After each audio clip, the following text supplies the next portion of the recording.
This is The Great Expanse by JohnBet426 here on YouTube. It is always a pleasure to record these videos, to edit them, fine-tune them, put my own unique spin on them for your viewing pleasure. And this is the recap with no cap. No, that's not official sign language. Daredevil Born Again, Season 2, Episode 8, the finale. And the name of that episode will appear here.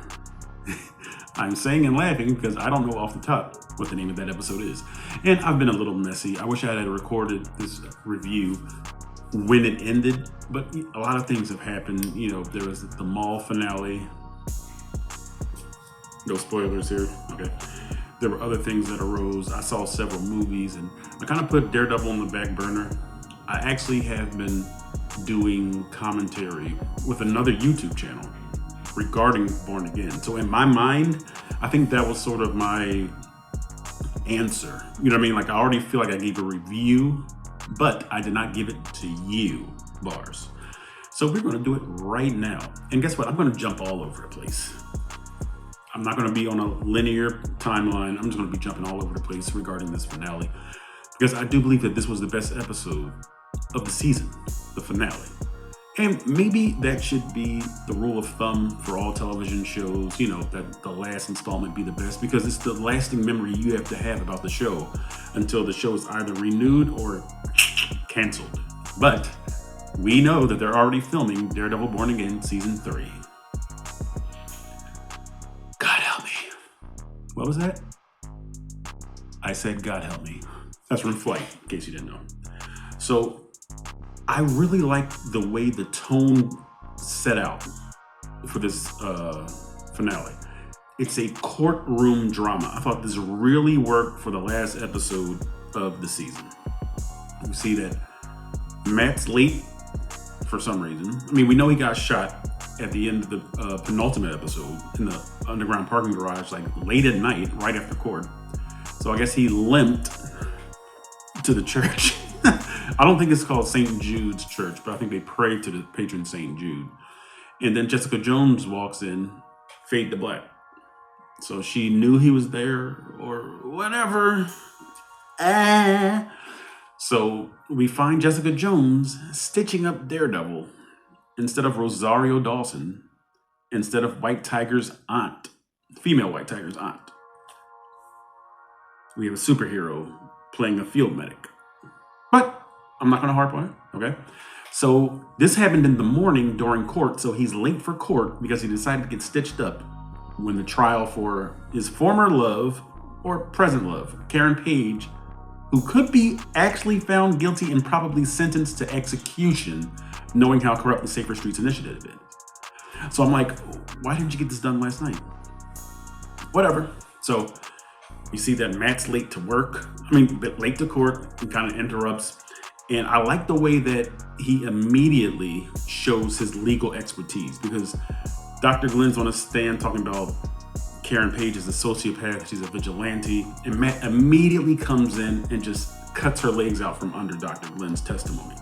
And even shuts down the Attorney General, District Attorney Hochberg a little bit.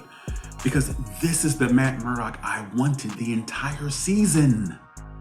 The expert in the field of law, the man that passed the bar. He's blind and he passed the bar. Can you imagine? People that can see, they usually fail the bar a few times, but this blind man through Braille passed the bar. Now, you might think I'm probably overthinking this, but think about it. This man is a marvel. Shout out to Marvel Comics. Matt Murdock is a marvel. He has a brilliant mind for legal defense. He has a brilliant mind, period. And he's Daredevil.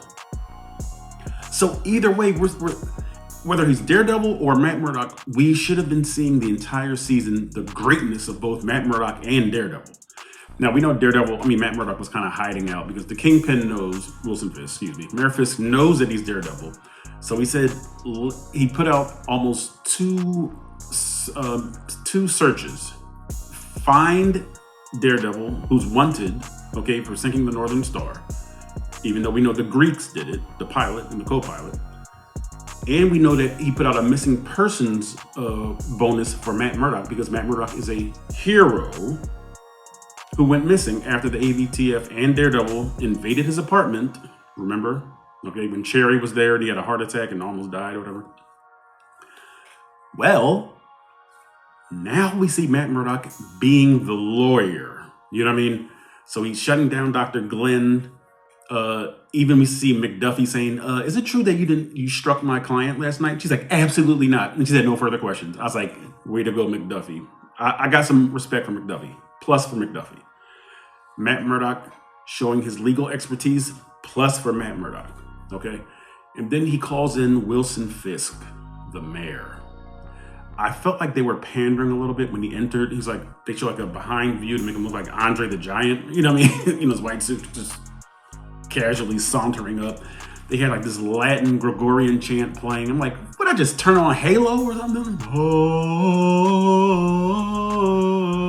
I'm like, the show doesn't add any mystique to Wilson Fisk because we've been seeing him the entire season. We see Wilson Fisk thinking about things. We see Wilson Fisk deciding what to eat on a menu. Like we saw too much of the mayor, so the mystique of the Kingpin isn't there anymore. So for him to have this like triumphant entry, like this like Al Capone finally being like subpoenaed due to the work of Elliot Ness and the Untouchables. So I'm like, I'm not feeling this right now. But I mean, it's just a nitpick, all right? I'm just saying. So they have a great back and forth, Matt Murdock and Wilson Fisk, because Wilson Fisk knows he's Daredevil, and he says, Wilson Fisk is kind of calm, cool, and collected. He's like, you sure you want to go down this path, Mr. Murdock? So in my mind, I didn't think that Wilson Fisk wanted him to be outed as Daredevil, because that would make him look like a chump. Like, you getting beat up by a blind lawyer? What? So instead of just coming out and saying, Mr. Murdock, you're a fool because I know you're Daredevil, we notice he didn't do that because he does not. I don't think he did. I didn't write the show, but it would have made more sense if Wilson Fisk was hoping that Murdock would not out himself because Kingpin wasn't going to do it. You know what I mean? So I love the objections. We see that those three corrupt judges, they sustain everything. And then I don't remember exactly what legal precedent Matt Murdock brought up, but then they start overruling Hochberg. Because we know they're all in the Kingpin's back pocket. Hochberg, the district attorney, and those three judges. So when they start overruling things, that really got me more intrigued. And I like the way that the drama was just heightened. You know what I mean? In the courtroom drama scene. And then, of course, they go to chambers because Matt Murdock wants video testimony of the co-pilot. I hope I'm getting that correctly. I think it was Christoffy, the co-pilot, who gave video testimony about what happened on the Northern Star. And then, remember, Christoffy was murdered by Buck Cashman, which was dumb to me. Not the fact that Buck Cashman killed him, but the fact that the feds had him in a car and they were driving somewhere. And there's like no other protection except for these two agents. And Buck Cashman just said, pow, pow, and pow. You know what I mean? Not Powell, the lunatic ABTF guy, but bang, bang, bang, killed him.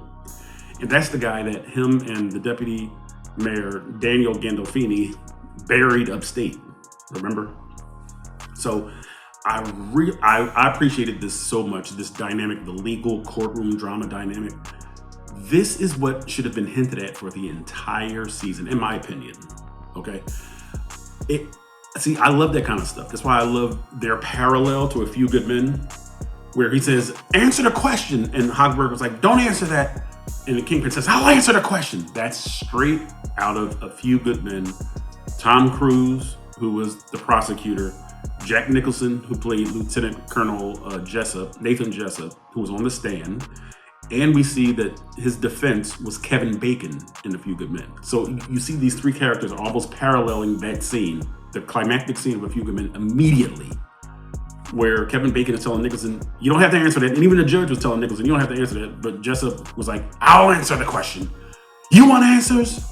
So then in A Few Good Men, he's telling Tom Cruise, Jack Nicholson, he says, you don't know what I have to go through to protect this country. And Wilson Fisk sort of parallels that, saying, you don't know what goes through our port. He says, it's above your pay grade, little man. So I really appreciated those parallels. You may thank me, and I won't tap myself on the back for it. Okay, we're bringing that to light, okay? But I was straight out of A Few Good Men, and it worked. So I'm not saying, oh, they cheated, they were cheap. No. It worked. So then we see Matt Murdock finally says to Wilson Fisk, was Daredevil not on the Northern Star? And Wilson Fisk looks at him and says, you're a fool. Because he knows where Matt Murdock is leading. So Matt Murdock turns around and says, because, wait a minute, at this point, Hochberg, the district attorney, says, no one is here to corroborate the video testimony of Christophe, the Greek that got murdered. And Matt Murdock says, there is someone in the courtroom. We agree that Daredevil was on the Northern Star. And that's when Kingpin says, you're a fool. And Matt Murdock turns to the audience, because all these AVTF guys came in behind Kingpin, because they want to assassinate Matt Murdock. You know what I mean? And he says, I am Daredevil. And of course, everybody's like, what? What are you talking about? And the judge is like, order in the court. This is insane, and all this other stuff. And so Hochberg is like, the district attorney's like, you expect us to believe that a blind man is Daredevil? So Matt Murdock picks up his walking stick, throws it, bounces it off the wall, and catches it. And he outs himself as Daredevil. And of course, the courtroom goes, they explode. So him being Daredevil, he can corroborate the testimony of Christophe. I love the legalese of this episode. It was great. Even the judges said, we are not able to pass judgment because this court was formed by Wilson Fisk, the mayor. And Daredevil proved through the video testimony that Wilson Fisk was smuggling in stolen military-grade weapons, and then he gave them out to the AVTF. That's what him and Jessica Jones did. They witnessed this happen, and they destroyed that warehouse where those military-grade weapons were. So Matt Murdock says that is a criminal act to provide law enforcement with stolen weapons knowingly. And he said that Wilson Fisk has a criminal agenda, and the judges said, we are not capable of passing judgment or passing justice in this court because of that legal precedent. You know what I mean? Because the court was formed by Fisk, but he's a criminal. So now the court means nothing. Do you understand what I'm saying? So they said, Karen Page, you're free to go. With prejudice. All right. So then they said, Matt Murdock, remain in the courthouse. Now, afterwards, I know I kind of took long on that part, but I just love the legal part. Afterwards, Matt Murdock and Kingpin, they walk towards, it was like the exit. And I'm like, wait, didn't they tell them to stay in the courthouse? And during the trial, we see that somebody in a bullseye getup is setting up a sniper rifle, and there are AVTF guys stationed around him. And I was confused at first, because I'm like, wait a minute. I said, wouldn't the AVTF try to kill Bullseye on sight? So I was confused, I ain't gonna lie. I didn't pick it up right away.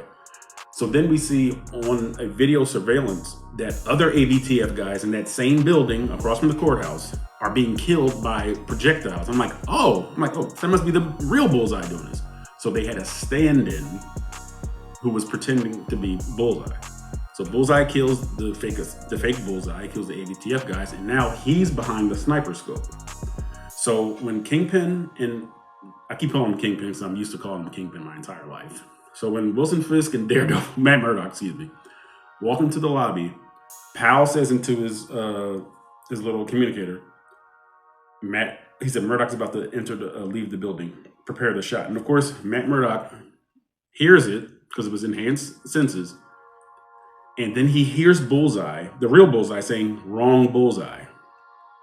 So then they say it's a trap. And for some god-awful reason, Matt Murdock says, you don't want to do that. I'm like, just let them get shot. Like, just let them die. Like, come on now. Or maybe he was worried that the city would burn and panic, but the city's already like a powder keg. It's about to explode anyway. So I was like, you dummy. Like, why didn't you just let him get killed? So instead, Buck Cashman stepped in front of Wilson Fisk and he got shot instead of Wilson Fisk. Because when I was watching it, like, the person I was watching it with was like, why did Bullseye tell them? It made zero sense. Bullseye should have just let Wilson Fisk walk right into a scope and just blew his brains out. Boom. So for him to say wrong Bullseye, I'm like, okay, we know he's a psychopath. But that made no sense.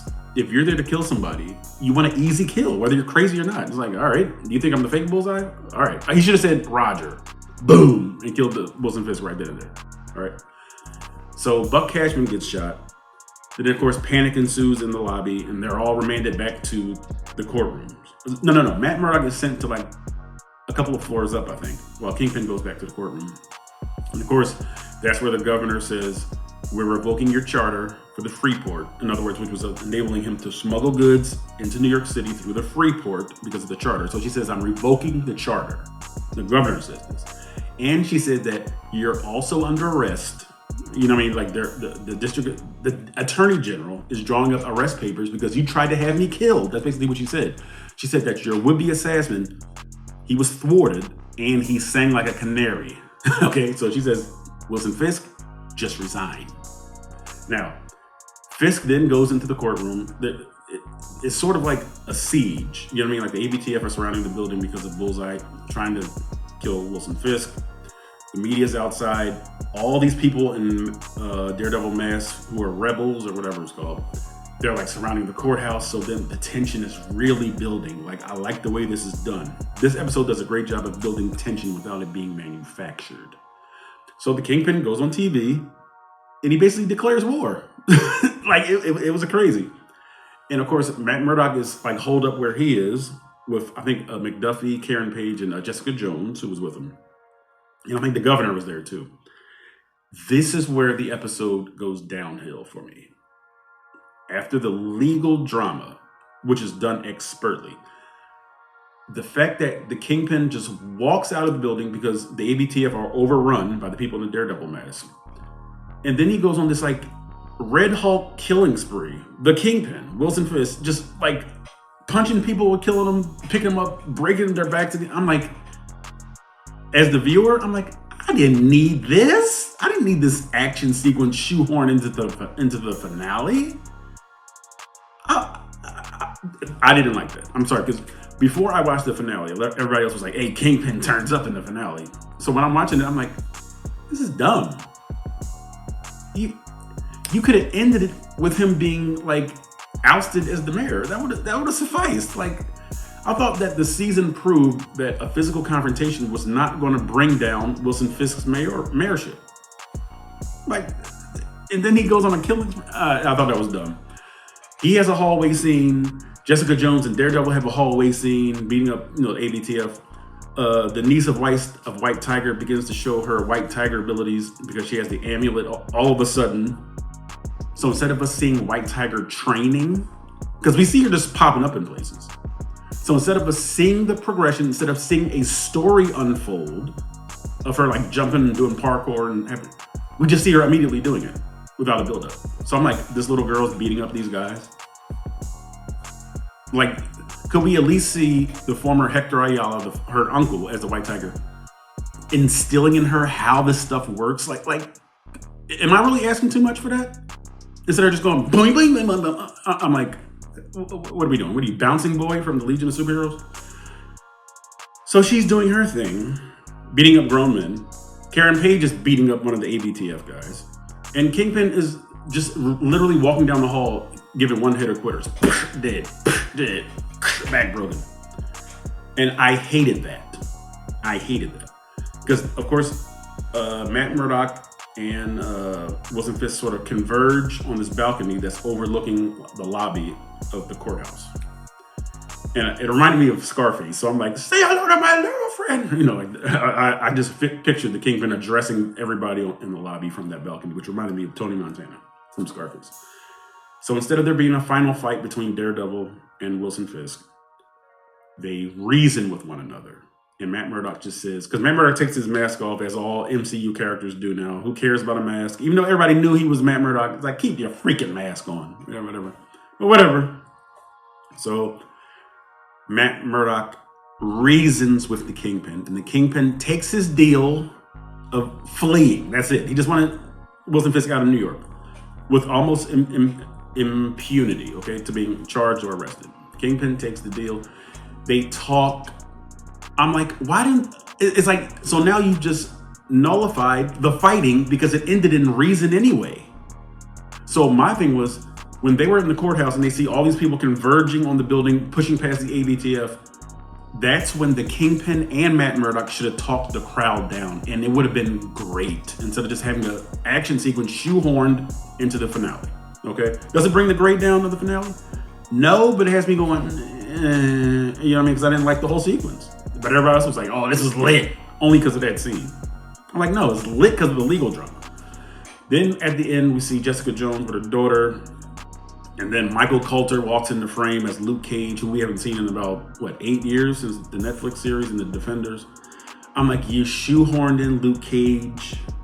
You nerfed Jessica Jones having her powers go up, down, because she gave birth to a child. This finale had some drawbacks, but it's still a good finale, and I definitely give the finale a B-. Okay? It was a B-. It was the best episode of the season, in my opinion. We see that Bullseye is now working for Matthew Lillard's character, the CIA guy. So instead of Jessica Jones and Luke Cage doing wet work for him, now he's got Bullseye. All right? We see that Matt Murdock is at this, I guess, an Asian restaurant with Karen. Then the police come to arrest him because he's Daredevil, he's a vigilante. I don't know why, because of the Safer Streets initiative. I thought that all that stuff would be, but all the ABTF guys were arrested. Matt Murdock is being walked right past all the former ABTF guys. Powell, the black dude with the scar on his face, and all the rest of them. And Matt Murdock is incarcerated at the end of the finale. And the Kingpin, Wilson Fisk, is on a beach looking out at the ocean, free of charges, free of care. And that's how the episode ends. Matt Murdock's in jail, Kingpin's on the beach. I'm like, why didn't Matt Murdock just take the same deal? Like, you know what I mean? Talk to the governor. Like, okay, I brought down Mayor Fisk for you. Can I get something? Like, why am I going to jail? Like, get out of here with all that mess. But anyway, we see that it is self-sacrifice, okay? Matt Murdock did self-sacrifice himself. But I'm like, you're a lawyer. Talk yourself into a deal, all right? So overall, I'll give this season a C-. This was not a good season to me. I feel like Matt Murdock was wasted as a character. I feel like Daredevil was a supporting character in a series named after himself. There was no rebirth at all. Should have been called Born Again. Why? Wasn't Born Again. Kingpin wasn't Born Again. The best character in this series to me was Bullseye. I feel like David Poindexter or whatever. I feel like he was the best character in the series. And he didn't even have that much time. Too many characters I didn't care about. You guys have heard me talk about that over and over again. Cherry meant nothing. Deputy Mayor Gandolfini meant nothing. BB York meant nothing. Like, she was also shoehorned into the series because she's the niece of Ben York, whom Wilson Fisk killed in the very first season on Netflix. So, C-. I have zero anticipation for Daredevil Season 3. I do not. Am I going to watch it? Yes, for content's sake. I'm not going to hate watch, but I'm not going to have bated breath when it finally comes back on Disney+. I'm not looking forward to this. This entire series, Daredevil Born Again, started horribly for me with the murder of Eldon Henson's character, Foggy Nelson. Him being murdered in the first episode really was a bad start for me. Now, whether or not Eldon Henson wanted to continue playing Foggy, I guess that's a different situation. But you brought him back for the flashback scene, so you could have brought him back and saying, hey, I got a new practice in Seattle somewhere. Like, Vanessa Fisk was trying to kill me, so in order to stay alive, I had to disappear. Like, that would have made more sense than killing him in the very first episode. But that's Disney once again trying to establish themselves as the sole proprietor of Daredevil, and it doesn't work. It does not work. Neither season 1 nor season 2 is as good as any of the seasons on Netflix. Yes, I have something to compare them to because this is a continuation of Netflix. So, C- for the season, Daredevil Born Again Season 2. For the finale, B-. Good episode, best episode of the season. Again, I have no bated breath because they are filming Daredevil Season 3 as we speak. So what? Ho-hum, whatever. This is The Great Expanse by John Bab 426, and I will see you next time on the recap with no cap.